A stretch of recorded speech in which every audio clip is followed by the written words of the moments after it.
Salut tout le monde, c'est Lucie et aujourd'hui on se retrouve pour la dernière partie des duos de choc que nous connaissons tous et toutes. Bien évidemment, il y en a qui sont plus ou moins connus, comme dans les précédentes vidéos. Si vous les avez pas vus, je vous les mets dans le petit. En tout cas, j'espère que cette série vous aura plu. N'hésitez pas à liker, à vous abonner si ça vous avait plu et si cette vidéo va vous plaire. Et moi, je vous dis, c'est parti pour les derniers binômes slash duos qui restent à découvrir. Bien évidemment, vous en connaissez la plupart, parce que quand on fouille un peu sur internet, on trouve toujours les mêmes. Mais j'ai quand même trouvé quelques pépites à droite et à gauche, et moi je vous dis, c'est parti.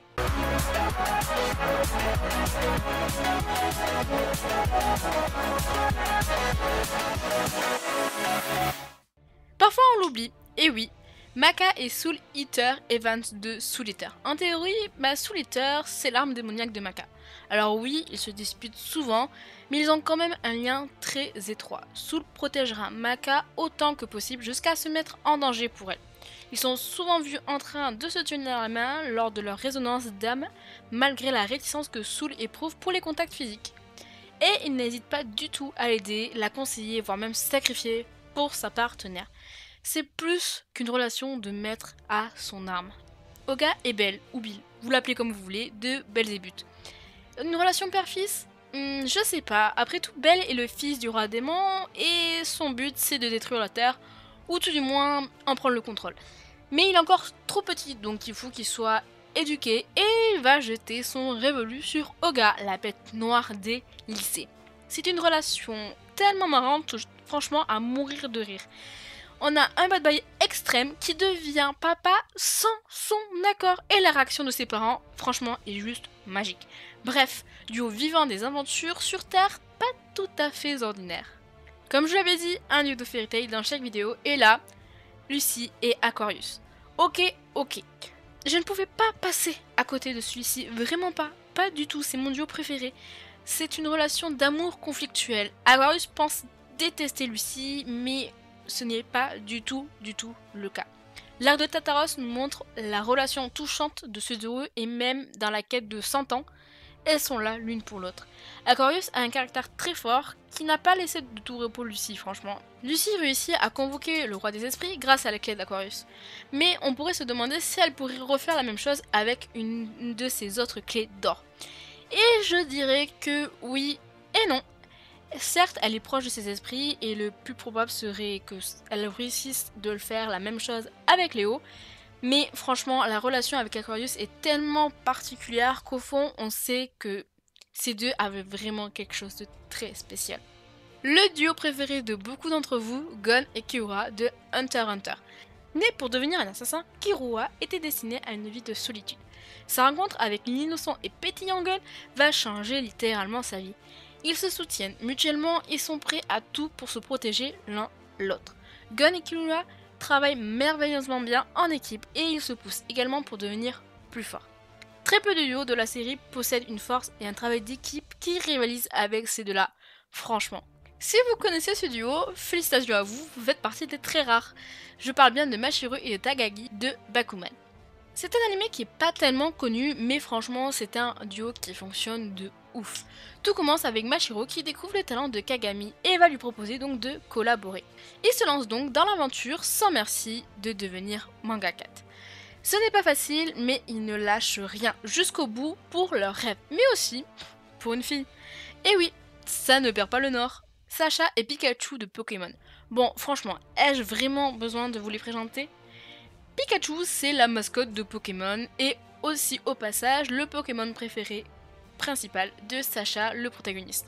Pikachu est son tout premier Pokémon et au début Pikachu n'aime pas trop Sacha, franchement.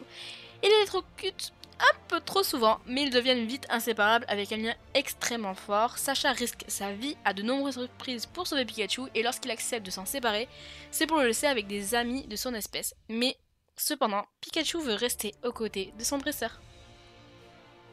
Ciel et Sébastien de Black Blutter. Sébastien, c'est un démon qui est apparu à Ciel alors que ce dernier est en train de se faire torturer et humilier par des hommes masqués après que les parents de Ciel étaient tout simplement assassinés. Très joyeux tout ça. Sébastien et Ciel ont ensuite scellé un pacte tant qu'il durera. Sébastien sera son serviteur et lui assurera une protection absolue jusqu'à ce que le but de Ciel soit atteint, c'est-à-dire venger ses parents. Sébastien est lié à Ciel par son sacrifice, ses désirs et par la clause exclusive qui engage Sébastien à ne jamais le quitter jusqu'au jour où il s'emparera de son âme. Bon, certes, Sébastien veut juste bouffer l'âme de Ciel, et leur relation ressemble un peu à un yaoi parfois, mais mon dieu que j'aime ce duo. Cette atmosphère, le personnage globe de Sébastien, et le un peu maso aussi, on va pas se mentir, je sais pas, franchement, je kiffe vraiment bien ce duo. Code Geass, Lelouch et Suzaku. C'est un duo aussi que je ne connais très peu, mais dont je me suis renseignée, donc j'ai essayé de faire au mieux pour leur description.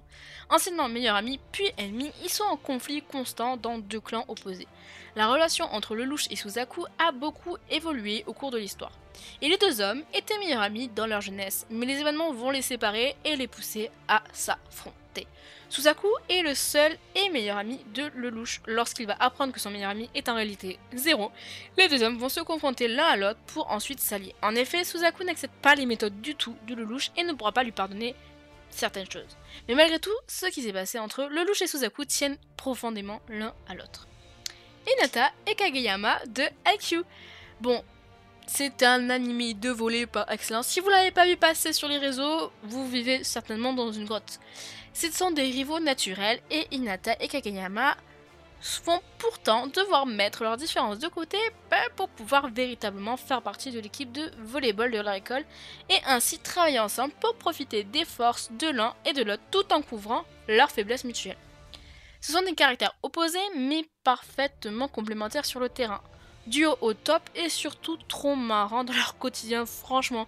Ils sont potes mais à la fois concurrents, donc leur relation est hyper complexe et très intégrante. Concurrent duo, je sais pas, mais pour moi c'est quand même un duo de choc. Je vous explique. Ces deux personnages, Light et Elle de Death Note, sont une relation assez particulière. Ils se battent tous les deux pour la justice, mais de manière très différente. Dotés d'une intelligence hors norme, les deux hommes vont s'affronter dans une guerre sans merci. Une guerre mêlant alliance, trahison et beaucoup trop de morts. La question qui se pose, c'est qui est le plus intelligent des deux. Elle a effectivement des capacités de déduction et de planification supérieures à Light, mais au final, c'est lui qui finit mal. Bref, duo énigmatique, logique, intriguant et réfléchi se livrant une bataille stratégique sans merci. J'espère que cette petite série de vidéos vous aura plu. En tout cas, moi j'ai vraiment kiffé la faire. Ça m'a fait trop plaisir de vous partager les duos que je connais par cœur. Ou pas, il y en avait deux que je ne connaissais pas, mais vu qu'on les voit partout, j'étais obligée de vous les mettre. J'espère que j'aurai pas loupé vos duos. En tout cas, n'hésitez pas à me dire vos duos en commentaire. Et surtout, s'ils sont pas connus, bien évidemment, précisez le manga. Parce que si vous me donnez juste leur prénom, ça va être très compliqué de les retrouver. En tout cas, j'espère que ça vous a plu. N'hésitez pas à liker et à vous abonner. Et moi, je vous dis à bientôt pour une prochaine vidéo.